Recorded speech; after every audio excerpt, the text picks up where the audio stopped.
মোটামুটি এইরকম যে আপনার মোস্ট অফ দ্য ডেজই আপনার সারা বাংলার কোনো জেলাতেই বৃষ্টিপাতের কোনো সম্ভাবনা নেই মোস্ট অফ দ্য ডেজ।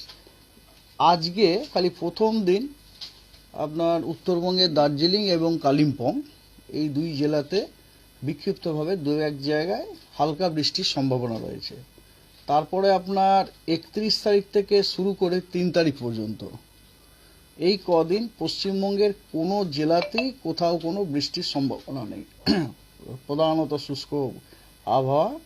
আর 4 তারিখে আপনার পশ্চিমের কয়েকটা জেলা, দক্ষিণবঙ্গের পশ্চিমে কয়েকটা জেলা, সেখানে দু এক জায়গায় বিক্ষিপ্তভাবে হালকা বৃষ্টি হতে পারে। সেই জেলাগুলি হলো পুরুলিয়া, বাঁকুড়া, পশ্চিম মেদিনীপুর, পূর্ব মেদিনীপুর এবং ঝাড়গ্রাম। কারণ ওই 4 তারিখে আপনার বেশ ভালো সাউথ ওয়েস্টার্লি ফ্লো যাচ্ছে, হ্যাঁ, বে অফ বেঙ্গল থেকে। আর 5 তারিখেও আপনার কয়েকটা জেলাতে বিক্ষিপ্তভাবে দু এক জায়গায় হালকা বৃষ্টির সম্ভাবনা আছে। সেগুলো হলো ঝাড়গ্রাম, পশ্চিম মেদিনীপুর, পূর্ব মেদিনীপুর এবং দক্ষিণ 24 পরগনা। এই হচ্ছে আপনার ওয়েদার। আর ওয়ার্নিং হচ্ছে আপনার হিট ওয়েভের ওয়ার্নিং খালি আজকেই আছে। 3টি জেলাতে দেয়া হয়েছে, পুরুলিয়া, পশ্চিম বর্ধমান এবং দক্ষিণ 24 পরগনা। এই হচ্ছে আপনার পশ্চিমবঙ্গের আপাত দৃষ্টিতে ওয়েদার। আর কাল থেকে আপনার টেম্পারেচারটা কমে যাওয়ার সম্ভাবনা আছে। আজকে যেরকম আপনারা হিট ওয়েভ এই আপনার বলছি কতটা কমতে পারে।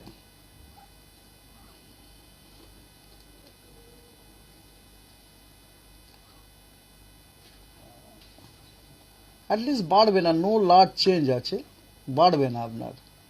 এই জন্য কোথাও কোনো হিট ওয়েভের আর কোনো কন্ডিশনও দেওয়া হয়নি। আমরা যখন বলছি নো লার্জ চেঞ্জ, তার মানে কিন্তু 2 ডিগ্রি পর্যন্ত কমতে পারে। 2 ডিগ্রির বেশি যদি কমতো তখন আমরা বলতাম, স্পেসিফিক্যালি বলতাম কমবে। উইদিন 2 ডিগ্রি, মানে 2 ডিগ্রির নিচে পর্যন্ত কিন্তু ওটা কমতেই পারে। ঠিক আছে, দিস ইজ দ্য ওয়েদার আপাতত। কিন্তু যেভাবে মার্চের মাঝামাঝি সময় আমরা হিটওয়েভ দেখেছিলাম, সেই জায়গায় এপ্রিলে কি পরিস্থিতি হতে চলেছে সেটা যেন এখন এই মুহূর্তে আমরা বলতে পারবো না। এপ্রিলের তো দেখুন আমরা যে ফোরকাস্টটা দিলাম এর মধ্যে তো এপ্রিলও রয়েছে না কয়েকদিন, এর মধ্যে এপ্রিল ইজ অলসো দেয়ার। এপ্রিলের আপনার 3 তারিখ পর্যন্ত, এপ্রিলের 3 তারিখ পর্যন্ত কোনো হিট ওয়েভের সম্ভাবনা নেই। থান্ডারস্টর্ম অ্যাক্টিভিটিরও কোনো এই মুহূর্তে, ওই খালি উত্তরবঙ্গের খালি এই দুটো জেলাতে থান্ডারস্টর্ম অ্যাক্টিভিটি হওয়ার সম্ভাবনা আছে। থান্ডারস্টর্মের সাথে লাইটনিং এর সাথে ওই হালকা বৃষ্টি হতে পারে। কোন দুটো জেলা? কালিম্পং আর Darjeeling, that also today only. আগামীকাল ঈদ রয়েছে, সুতরাং সেক্ষেত্রে কলকাতা শহরের ওয়েদার কিরকম থাকবে? শুষ্ক আবহাওয়া, ক্লিয়ার স্কাই। আর টেম্পারেচার যদি জানতে চান কীরকম থাকবে সেটাও আপনাকে জানাতে পারি। কলকাতা বলে আমি আলিপুরের, হ্যাঁ, আলিপুরে আগামীকাল ম্যাক্সিমাম টেম্পারেচার 35 ডিগ্রি ফোরকাস্ট দেওয়া আছে। এক্স্যাক্টলি, আমি একটা কথাই বলবো যে নৈনিতাল লন্ডভন্ড আমরা এসে গেছি সঙ্গে নিয়ে বড় রকম। খুব দরকার, মজাটা জীবনে সবসময় দরকার, কারণ যতই গাম্ভীর্য থাকুক মজাটার মধ্যে দিয়েই সমস্ত জীবনটা চলা উচিত আফটার প্যান্ডেমিক। আমি এইটুকুনি বলবো, আনন্দ করে ছবিটা করেছি, তোমরাও সবাই দেখো প্লিজ। আর দেখলে ভালো লাগলে সবাইকে বলো, বিকজ বাংলা ছবি, ওয়ার্ড অফ মাউথ, এটাই মনে করি। হোর্ডিং, পোস্টার্স যাই থাকুক না কেন, ওয়ার্ড অফ মাউথের থেকে বড় বিজ্ঞাপন আর কিছু হতে পারে না। তো বাংলা ছবি সবাই দেখতে এসো হলে, একটা বাংলা ছবিকে সাপোর্ট করো, আর তোমাদের ভালো লাগলে সবাইকে বলে দিলে অর্ধেকটা, কারণ সত্যি খুব নার্ভাস লাগছে এবং ডেফিনেটলি প্রচণ্ড এক্সাইটেড। নৈনিতালে শ্যুট করেছি, ভীষণ আনন্দ করে শ্যুট করেছি এবং একটা খুব ডিফারেন্ট ক্যারেক্টার প্লে করেছি, আমার থেকে অনেকটা কম বয়সী একটা মেয়ের চরিত্র প্লে করেছি। সুতরাং ডেফিনেটলি বেশ এক্সাইটেড এবং আমার মনে হয় যে সবাই আমরা যেভাবে মজা করে কাজটা করেছি, সবার সিনেমাটা দেখেও সবাই খুব মজা পাবেন। যতদিন এটা প্রস্তুতির মধ্যে ছিল সেই কাণ্ড কারখানাগুলো আমরা জানতাম, এবার বাকি দর্শকও সবাই জানতে পারবেন। এর থেকে আনন্দের আর কিছু হয় না। আমরা যখন একটা ছবি করি তখন সবাই চাই যে সেই পরিশ্রমটা এবং যে প্রচেষ্টাটা, সেই সেন্সিয়ারিটিটা দর্শকের কাছে পৌঁছক। সবাই খুব আনন্দ পাবেন। এটা একটা আদর্শ সেলিব্রেশনের সময়, সবে দোল গেছে এবং দারুণ একটা প্রেমের ছবি, ভালোবাসার ছবি, ফিল গুড ছবি এবং মজার হাসির সারা পরিবারকে নিয়ে দেখার মতো ছবি দর্শকের কাছে আসতে চলেছে। কাজে আমার ধারণা প্রত্যেকেই খুব খুশি হবেন এটা দেখে। Thank you. দুটো নিউজ হয়, একটা গার্লফ্রেন্ডের সাথে বাবাটা বেশি ভালো, সেফ। প্রচণ্ড এক্সাইটেড লাগছে, কারণ আমার প্রায় 1 বছর পরে আবার একটা সিনেমা রিলিজ হচ্ছে, তো আজকে সেটা প্রিমিয়ার। তা আবার একটা কমেডি জনারে আমি একটা সিনেমা করলাম, বলরাম কাণ্ড। প্রচণ্ড এক্সাইটেড, আর প্রচণ্ড এক্সাইটেড কারণ আমি এই প্রথম কমেডি জনারে একটা সিনেমা করেছি, তো সেটা অডিয়েন্সে কিরম লাগবে সেটা রিভিউ পাওয়ার জন্য আরও এক্সাইটেড। তো আজকে রিলিজ হচ্ছে। অডিয়েন্সদের শুধু একটাই জিনিস বলবো যে প্রচণ্ড হাসির ছবি, মজার ছবি, আর প্রচণ্ড ইমোশন ভরে ছবিটা পুরো জুড়ে আছে। তো সবাই প্লিজ হলে গিয়ে সিনেমাটা দেখুন। চলো বলছি বলরাম কাণ্ড রিলিজ হচ্ছে, নেক্সট বল।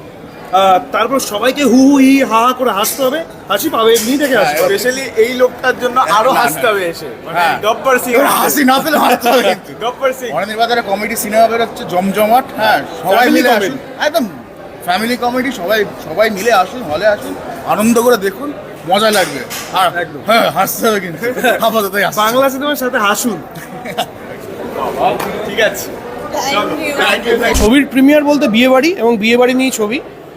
নৈনিতালে একটা বাঙালি বিয়েবাড়ি দেখার জন্য লোককে আসতে হবে, এবং সেই বিয়েটা হলো কি হলো না, মা বাবা সেই বিয়ে মেনে নিল কি না, এবং ফাইনালি কি গন্ডগোল হলো বা কি কাণ্ড হলো, সেই দেখতেই বলরাম কাণ্ড। এই গরমের আমাদের এখন সিজন চলছে, গরমকাল, তার মধ্যে নৈনিতালের মনোরম পাহাড়ি দৃশ্য দেখতে আমার মনে হয় লোকে এসিতে বসে 2 ঘন্টা যদি হাসতে চায়, তার জন্য পারফেক্ট ছবি বলরাম কাণ্ড। সকাল থেকে রাত পর্যন্ত অনলাইন কেনাকাটায় ব্যস্ত থাকেন আমজনতা। আম আদমি মুঠো ফোনে ব্যস্ত থাকে সস্তায় ভালো জিনিসটি খুঁজতে। ভারতে অনলাইন কেনাকাটার জন্য অ্যামাজন, ফ্লিপকার্ট এই 2 সংস্থার নাম শুরুতেই থাকে। তাদের গোদামেই এই বিপুল সংখ্যায় নকল জিনিস পাওয়া গিয়েছে, যা নিয়ে চাঞ্চল্য ছড়িয়েছে আম আদমির মধ্যেও। জানা গিয়েছে ভারতীয় মানদণ্ড সংস্থা BIS সম্প্রতি এক অভিযান চালিয়েছে দিল্লিতে, আর সেখানেই পাওয়া গিয়েছে এসব নকল জিনিসপত্র। জুতো থেকে গিজার, রান্নার সামগ্রী থেকে অন্যান্য জিনিসপত্র, কি নেই সেই তালিকায়। গুদামে মজুদ থাকা অনেক জিনিসপত্রই নকল বলে জানা গিয়েছে। আবার অনেক জিনিসপত্রের গায়ে বাধ্যতামূলক ISI মার্ক ছিল না, আবার অনেক জিনিসের গায়ে জাল ISI মার্ক বসানো রয়েছে। দীর্ঘ 15 ঘন্টা ধরে চলেছে এই খানা তল্লাশির অভিযান। স্বাস্থ্যটা নিয়ে একটু ভাবলে আর একটু বেটার হতো। আমাদের স্বাস্থ্য জায়গাটা একটুখানি পিছিয়ে পড়েছি আমরা, হুগলি জেলা স্পেশালি আমার সাতটা কনস্টিটিউয়েন্সির মধ্যে স্বাস্থ্যটা একটু পিছিয়ে পড়ছে, সেই জায়গাটা একটু রক্ষণাবেক্ষণ করা দরকার। কিন্তু অতটা গরম নেই যতটা আগের বারে ছিল, মানে কি কপাল, আগের বারে যখন প্রচারে গেলাম তখন এত গরম পেলাম, আর এবারে প্রচার নেই, এবার গরমটাও নেই।